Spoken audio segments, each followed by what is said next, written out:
how to install latest update on any Samsung Galaxy phone. Hey everyone, welcome back to the channel. Today I'll show you how to update your Samsung Galaxy smartphone to the latest software version, quickly and safely. Keeping your phone updated gives you new features, better performance, and stronger security. So let's get started. First, open the Settings app on your Samsung device. Now scroll down and tap on Software Update. Here, select Download and Install. Your phone will now check if a new software version is available. If an update is found, go ahead and tap Download. Make sure your phone is connected to Wi-Fi and has at least 50% battery, or keep it plugged in during the update.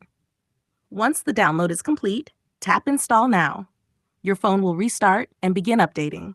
This process may take a few minutes, so be patient. After installation, your phone will turn back on with the latest features and improvements already applied. And you're all done.